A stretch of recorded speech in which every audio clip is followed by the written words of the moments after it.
For more on Pepsi's move, we are joined by Marion Nestle, NYU professor and author of Soda Politics, Taking on Big Soda. Thank you for joining us tonight. Glad to be here. Well, Marion, what do you make of Pepsi's move to try to lower the sugar content in their beverages? Is this a step in the right direction? It sounds like a step in the right direction, but they tried this in 2009, and when they attempted to lower the sugar, salt, fat, whatever, customers didn't buy it, and they are actually using more sugar now than they did in 2009. So whether they'll be able to pull this off or not, I don't know. They're claiming to be doing this by 2025, so they're not in any hurry. Right, that's true. Now, we've seen that recently leaked documents show that Coca-Cola has made concerted efforts to fight any increase in taxes on sugary drinks, both domestically and internationally. Do you think that this is, what do you find disturbing about these emails? Well, the concerted, coordinated, comprehensive plan to make sure that nothing that happens can affect sales, even if public health is involved. So they're willing to spend tens of millions of dollars to fight soda tax initiatives. The emails show that this is very deliberate, and there's this kind of deliberate strategy about it.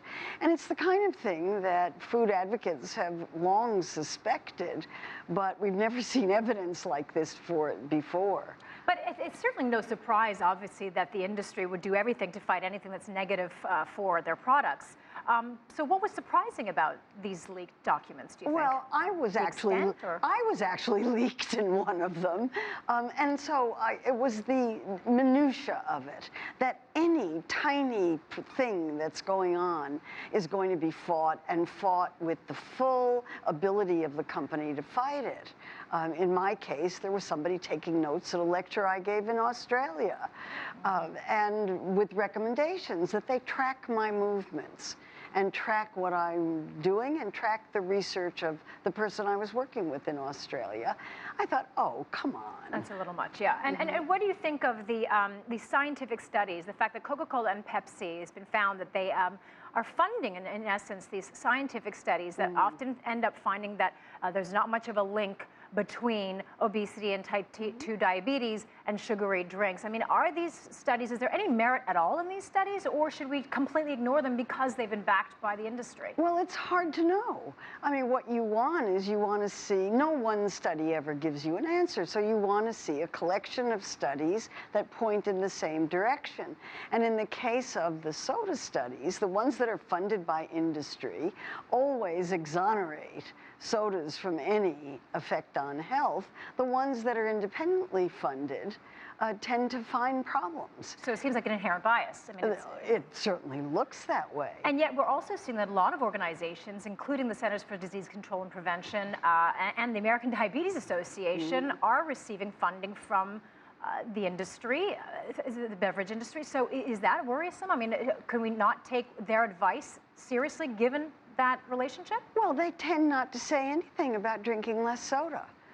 The ones that are funded by the Beverage Association or Coca-Cola or Pepsi.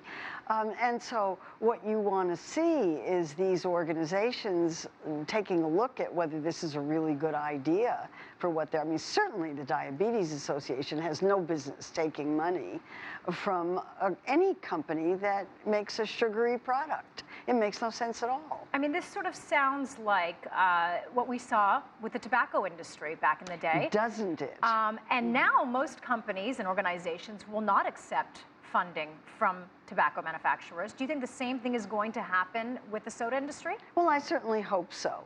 And when, following the New York Times revelations about Coca-Cola's funding of organizations, and Coca-Cola said it would be transparent about it, and has been transparent about it. In fact, several of those organizations, like the Academy of Nutrition and Dietetic, the American Academy of Pediatrics, and the American Academy of Family Practice, pulled out and said, okay, we're not going to take soda industry funding anymore. And Coca-Cola said it would not fund the organizations in which there was a large collections of members who were opposed to this kind of thing. But I think we're moving in that direction, and that organizations that are taking funding from sugary beverages ought to think about it twice. Now, the goal, obviously, in all of this is to try to control the message that the consumer gets.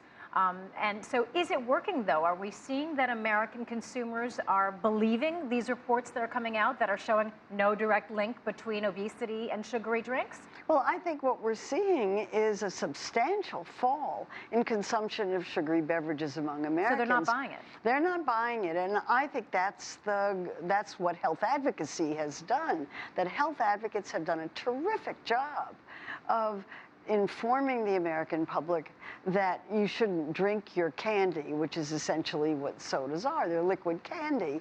And I've just seen a report that says that just the idea that these things are being discussed is enough to get people to lower their consumption rates. I think the word is out that drinking sugar is not a good idea.